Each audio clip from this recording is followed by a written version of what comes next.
Welcome to study channel. मेरा नाम है मोहम्मद कैसर।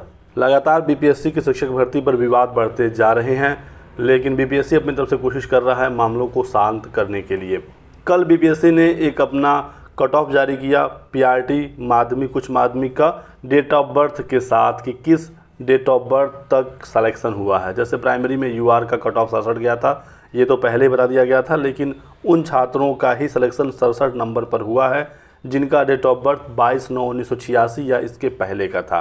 ठीक है, ऐसे ही यूआर फीमेल 57 गया है प्राइमरी में कट ऑफ, तो ऐसी महिला का सिलेक्शन हुआ है जिनका डेट ऑफ बर्थ 10/7/1990 या इसके पहले का रहा हो। ठीक है, इसके बाद का किसी का भी सिलेक्शन नहीं होगा यदि उनका 57 नंबर रहा होगा। 58 पर सबका सिलेक्शन होगा, 56 पर किसी का नहीं होगा, 57 पर कुछ लोगों का हुआ, कुछ लोगों का नहीं हुआ। तो किनका हुआ? जिनका डेट ऑफ बर्थ 10/7/1990 या इसके पहले का था। ठीक है, तो एक ही नंबर पर यदि काफ़ी ज़्यादा छात्र थे, ठीक है, तो जितनी सीटें भरनी थी उतना ही बीपीएससी को लेना था। तो उन्होंने जो हाई एज वाले छात्र हैं या छात्राएं हैं उनको लिया है। ये चीज़ आप यहाँ से समझ सकते हैं। ठीक है, और आपके मार्क्स भी शो हो गए हैं, आप लॉगिन करके अपना नंबर देख सकते हैं। इस प्रकार से लॉगिन होंगे तो आपका 1 to 5 का यहाँ पर मेन पेपर का नंबर दिखेगा और यहाँ पर देखिए क्वालिफाइंग का दिखेगा। अब ये 67 है, अगर ये यूआर मेल होते 67 कट ऑफ गया है, तो यदि इनका डेट ऑफ बर्थ जो मैंने अभी आपको दिखाया 22/9/1986 या इसके पहले का होता तभी इनका सिलेक्शन होगा, वरना नहीं होगा। ठीक है, तो बात आप समझिएगा। और अब आप एग्जैक्टली मैच कर लीजिए कि आपके कितने नंबर हैं। अब तो सीधे सीधे आपका स्कोर शो हो रहा है, भाषा का भी मार्क्स हो गया, भाषा का OMR भी आ गया, कट ऑफ भी आ गया डेट ऑफ बर्थ के साथ। अभी भी यदि आप संतुष्ट नहीं हैं तो आप सीधे सीधे कांटेक्ट करिए बीपीएससी से अपने OMR, अपने रिज़ल्ट और कट ऑफ के साथ। ठीक है, बाकी काफ़ी छात्र कोर्ट जा रहे हैं, कुछ लोग धरना कर रहे हैं कि भर्ती रद्द हो, रिज़ल्ट रिवाइज हो। तमाम जगह चंदे वसूली का काम शुरू हो गया है रिज़ल्ट को लेकर, भर्ती रद्द कराने को लेकर। ठीक है, तो क्या ये पॉसिबल है? तो मैं आपको दोस्तों बता दूं बिल्कुल एग्जैक्ट चीज़। ठीक है, काफ़ी लोग कह रहे हैं कि अदर स्टेट के छात्रों को काफ़ी ज़्यादा नौकरी मिल गया, बिहार को नहीं मिला, बिहार के छात्रों को कुछ भी फ़ायदा नहीं हुआ इस भर्ती से, इस वजह से भर्ती रद्द होना चाहिए। यहाँ पर साफ साफ बता दिया गया है कि अदर स्टेट के 14,000 छात्रों को नौकरी मिली है, लगभग 12%। ठीक है, टोटल 32,000 अनारक्षित सीटें थी। ठीक है, यदि 32 के 32,000 पर भी अदर स्टेट चयनित हो जाते तो आप इस पर दावा नहीं कर सकते थे कि इस भर्ती को रद्द कर दिया जाए, क्योंकि 32,000 अदर स्टेट के हो गए। जब उतना प्रावधान था मैक्सिमम, तो उतना अदर स्टेट वाले इसमें हो सकते थे। हालांकि हुए 14,000 हैं, 12% के आसपास। ठीक है, तो ये कोई आधार ही नहीं बनता है कि आप इस पर कोर्ट में ये चैलेंज कर सकें कि भर्ती इस बेस पर, इस आधार पर रद्द हो जाए। जब नोटिफिकेशन में अदर स्टेट की सीटें हैं और उसमें से 14,000 अदर स्टेट लेकर गया है, तो ये तो कोई बेस ही नहीं हुआ। आपने बुलाया था, उन्होंने फॉर्म भरा, उन्होंने सीटें ली। ठीक है, तो ये जो बात हो रही है ये बिल्कुल बेवजह की बात है, इसमें कोई भी लॉजिक नहीं है। कोर्ट आपकी परेशानियों को नहीं समझता है, आपके दुख दर्द को नहीं समझता है। कोर्ट में आपने देखा होगा कि उनकी आंख पर काला पट्टी बंधा होता है। ठीक है, जो आप बताएंगे, जो आप तर्क रखेंगे, सामने से जो तर्क दिया जाएगा उसी के आधार पर फैसला होता है। तो कोर्ट इमोशंस पर नहीं चलता है, फैक्ट पर चलता है, और इस आधार पर अदर स्टेट वाला मामला में आपका जो तर्क है वो बिल्कुल कमज़ोर हो जाएगा। इसी के साथ साथ जो नियोजित शिक्षकों का मामला है, जो छात्र काफ़ी ज़्यादा मांग उठा रहे हैं, 40,000 हो गए, 42,000 हो गए, 45,000 हो गए नियोजित शिक्षक, ऐसा नहीं है। ठीक है, 28,000 नियोजित शिक्षक इस भर्ती में पास हुए हैं, 1 to 12 सब मिलाकर, यानी प्राइमरी, माध्यमिक और उच्च माध्यमिक मिलाकर 28,000 नियोजित शिक्षक चयनित हुए हैं। और पुराने ही स्कूल में रहेंगे 28,000 ये नियोजित शिक्षक, ये भी यहाँ पर खबर आ गई है। लेकिन ये जो सीट है ये ले जा रहे हैं बीपीएससी वाली भर्ती की, तो क्या इसको लेकर कोर्ट में चैलेंज किया जा सकता है? ये जो मामला है दोस्तों नियोजित शिक्षक वाला, इस पर सरकार फैसला करेगी, और सरकार इस पर फैसला करे तो ये काम बहुत ही आसानी से हो सकता है।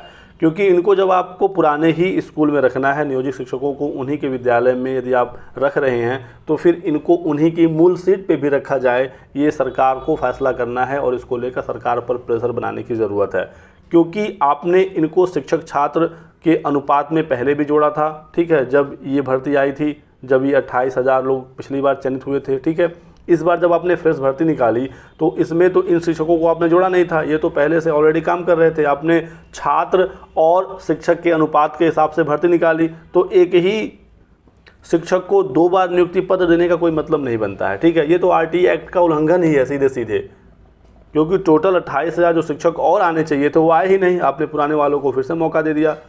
तो इस मांग को लेकर कोर्ट आप जा सकते हैं, लेकिन इस पर सरकार फैसला ले तो ज़्यादा बेहतर होगा और सरकार इसको आसानी से कर भी सकती है। इस मांग को मजबूती से उठाना होगा कि जो नियोजित शिक्षक हैं इनको अपने ही सीट पर रखा जाए और जो बीपीएससी की भर्ती है इस पर फ्रेश अभ्यर्थियों को मौका मिले, 28,000 और छात्रों को नौकरी मिले जिन सीटों पर नियोजित शिक्षकों को मौका दिया गया है। और बहुत ही जल्द नियोजित शिक्षकों के संबंध में नियमावली सरकार लेकर आ रही है। इनको राजकर्मी का दर्जा दिया जाएगा, तो इनको राजकर्मी का दर्जा नई नियमावली से दिया जाए, इनको विशिष्ट शिक्षक बनाया जाए जो कि सरकार करने जा रही है। और ये जो 28,000 सीटें हैं इसको फ्रेश अभ्यर्थियों को दिया जाए, ये मांग आपकी सरकार से होनी चाहिए। साथ ही साथ आप इस मामले को कोर्ट में भी ले जा सकते हैं, लेकिन कोर्ट में जो सबसे बड़ा मुद्दा है, जो सबसे प्रमुख मुद्दा है, वो नॉर्मलाइजेशन को लेकर है। नॉर्मलाइजेशन को लेकर यदि कोर्ट में छात्र गए तो रिज़ल्ट आपका 100% रिवाइज हो जाएगा, ये मेरा मानना है। क्योंकि यहाँ पर दोस्तों जो महिलाएं हैं वो ओवरलैप की हैं अनारक्षित सीटों पर और पुरुषों के साथ वो फाइट कर रही हैं। इसी वजह से ये जो कट ऑफ है इसमें काफ़ी अंतर आपको देखने को मिलेगा महिला और पुरुष के कट ऑफ में। देखिए UR 57 है फीमेल का और UR मेल का 67 है। 10 नंबर का फ़र्क है दोनों के बीच में। महिलाओं को 50% का ऑलरेडी आरक्षण है, आपको पता ही है, ठीक है। उसके बावजूद इनको ओवरलैप भी कराया गया अनारक्षित सीटों पर। पुरुषों से ये फाइट कर रही हैं। पुरुषों का पेपर भी टफ था, महिलाओं का आसान था, आप सब लोगों को पता ही है। तो ये जो अंतर आ रहा है ये इसी वजह से आ रहा है क्योंकि उनको आरक्षण अलग से है और बिना नॉर्मलाइज किए ओवरलैप कराया गया है, जो बिल्कुल गलत है। और कोर्ट इस पर संज्ञान लेगी, क्योंकि इस प्रकार की कोई भी भर्ती होती है यदि एक से अधिक शिफ्ट में परीक्षा हुई और दोनों को आपस में कॉम्पीट कराया गया तो नॉर्मलाइजेशन बिल्कुल ज़रूरी होता है। EWS में देखिए फीमेल का 48 पे हो गया लेकिन मेल का 56 पे हुआ। EBC फीमेल का 44 पे और EBC मेल का 55 पे हुआ। ऐसे ही हर जगह पे है, ठीक है। 10-10 नंबर 12-12 नंबर का फ़र्क है, 50 और 60, यहाँ पर 39 और 47। तो नॉर्मलाइज को लेकर आप कोर्ट जा सकते हैं, इस पर चांस पूरे हैं कि आपका जो रिज़ल्ट है वो इस बेस पर रिवाइज हो सकता है, क्योंकि बीपीएससी बिल्कुल क्लियर नहीं कर रही उन्होंने नॉर्मलाइज किया है या नहीं किया। यदि वो किए होते तो ज़रूर वो बताते भी। और जो मार्क शो हो रहा है लॉगिन करने के बाद फिर वो नॉर्मलाइज्ड मार्क शो होता है, जैसे KVS में शो हो रहा है। तो नॉर्मलाइजेशन एक बड़ा मामला है, इसको लेकर यदि आप कोर्ट गए तो पुरुषों को काफ़ी फ़ायदा होगा, क्योंकि महिलाओं को आरक्षण 50%। मैं कोई महिला विरोधी या महिला के लिए कुछ अहित नहीं चाहता हूँ, लेकिन आपका ऑलरेडी 50% का आरक्षण है, ठीक है। ओवरलैप भी कराया जाए इसमें भी कोई समस्या नहीं है, 50% से अधिक भी महिलाएं हो सकती हैं, लेकिन ओवरलैप कराने के कंडीशन में नॉर्मलाइजेशन ज़रूरी होगा। बाकी सप्लीमेंट्री रिजल्ट आ रहा है, बीपीएससी के चेयरमैन साहब ने कह दिया है, सरकार से निर्देश प्राप्त हो गया है, पत्र भी प्राप्त हो गया है। तो जो सीटेट फेल छात्र थे, जो बीपीएससी पास हो गए थे, जो डीएलएड फेल बीपीएससी परीक्षा पास हुए थे, ठीक है, इन पर सप्लीमेंट्री रिजल्ट यानी सेकंड लिस्ट आएगा। साथ ही साथ बीएड का रिजल्ट प्राइमरी में यदि आया है किसी भी कारण से, चाहे बीपीएससी की गलती से या छात्र की गलती से, ये सभी सीटें रिक्त रह रही हैं, ठीक है। फिर चौथा है एक से अधिक सीट पर जो छात्रों का रिजल्ट आया है। ये जो 4 मुद्दे हैं, इन मुद्दों को हल किया जा रहा है और इस पर सेकंड लिस्ट बहुत जल्द आएगा। सेकंड लिस्ट में जो छात्र रहेंगे फिर उनसे डीवी कराई जाएगी, उनका प्रशिक्षण होगा। यदि इसमें भी कुछ लोग छटते हैं तो थर्ड लिस्ट भी आएगी। टोटल 3 लिस्ट की बात आई है, एक तो आ गया है, 2 और आएगा, ठीक है। तो इतनी जानकारी निकल कर आई है, लेकिन नॉर्मलाइजेशन को लेकर और नियोजित शिक्षकों को लेकर ना कोई पत्रकार पूछ रहा है, ना ही ट्विटर के माध्यम से अध्यक्ष साहब कोई इस संबंध में बयान दे रहे हैं। तो आपको ही इस मुद्दे को लेकर आगे बढ़ना होगा। मेरा यह मानना है कि नॉर्मलाइजेशन को लेकर कोर्ट में बढ़ चढ़कर मांग उठानी चाहिए और नियोजित शिक्षकों का मामला सरकार के सामने रखना चाहिए। बाकी आप लोग भी अपनी राय लिखिएगा कमेंट सेक्शन में, क्योंकि यदि ये दोनों मांग पूरी नहीं हुई, नियोजित शिक्षक और नॉर्मलाइजेशन वाला, तो सेकेंड लिस्ट में भी कोई खास लाभ होगा नहीं, स्पेशली पुरुषों को। यदि सरकार ने सही तरीके से काम किया होता, स्ट्रेटेजिक से काम किया होता, तो काफ़ी छात्रों का और चयन हो पाता। कैटेगरी में सीटें खाली हैं, कट ऑफ पार किए हुए छात्र हैं, फिर भी उनका नंबर नहीं है। ये कुछ ऐसे सवाल हैं जो बीपीएससी और शिक्षा विभाग को जल्द हल करना होगा। नियोजित शिक्षकों का जब आप नियमावली ला ही रहे थे तो नियमावली पहले ला दिया गया होता, उनका मामला क्लियर करके तब विज्ञापन शिक्षक भर्ती का निकालना चाहिए था। और जब आपको 6 to 8 की भी भर्ती निकालनी थी तो आप पहले 6 to 8 का भर्ती निकालते, 9-10 का निकालते, 11-12 का निकालते, ताकि जो लोग 6 to 8 में चयनित हो जाते फिर वो प्राइमरी के लिए ट्राई नहीं करते। अब आपने पहले प्राइमरी पूरा कर दिया, अब सभी प्राइमरी वाले 6 to 8 में फॉर्म भरेंगे क्योंकि वहाँ पर पोजीशन अच्छा है, सैलरी अच्छा है, 6 to 8 के वो शिक्षक बन सकते हैं। फिर सब प्राइमरी वाले उसमें फॉर्म भर देंगे, जो सेलेक्ट हुए हैं फिर वही नौकरी पाएंगे। तो समस्या ये है कि पहले से कोई चीज़ प्लानिंग करके नहीं हो रहा है। जो जहाँ जिस कंडीशन में जो चीज़ें समझ में आ रही हैं वैसे किया जा रहा है। उच्च माध्यमिक का भर्ती आपने निकाला, ठीक है, उसके साथ आपको 6 to 8 का निकालना चाहिए था, या फिर आप पूरा का पूरा एक ही साथ निकाल देते।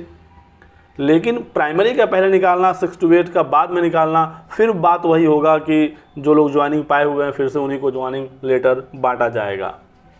बाकी और कोई रिज़ल्ट में गड़बड़ी हुई है तो इसको लेकर कोर्ट सीधे सीधे ये नहीं कहेगा कि भर्ती रद्द या रिज़ल्ट रिवाइज या फिर से रिज़ल्ट भर्ती का कोई मतलब नहीं। कोई गलती है तो बीपीएससी को आदेश दिया जाएगा कि आप इसको संज्ञान में लीजिए, उसको सुधार करिए, कैसे ये गलती हो गई। यदि भारी मात्रा में गड़बड़ी आई तब तो कोर्ट आदेश दे ही सकती है भर्ती रद्द करने के लिए। यदि भ्रष्टाचार का मामला आ गया, यदि बहुत ज़्यादा विसंगतियाँ आ गई, तब तो कोर्ट भी रिज़ल्ट रिवाइज या भर्ती रद्द का आदेश दे सकता है। बहुत सारी भर्तियाँ रद्द हुई भी हैं पूरी होने के बाद भी। आरक्षण संबंधी यदि कोई घोटाला हो गया, आरक्षण संबंधी नियमावली सही से पालन नहीं हुई तो भी रद्द का आदेश दे सकती है कोर्ट। लेकिन कंडीशन ये है कि आप अपनी बात को, अपनी मांग को कितना मजबूती से रखते हैं कोर्ट के सामने। तो यही कुछ जानकारी देनी थी। वीडियो पसंद आया तो लाइक और शेयर करिएगा, चैनल को सब्सक्राइब कर दो और हमारे साथ बने रहें। Thanks for watching.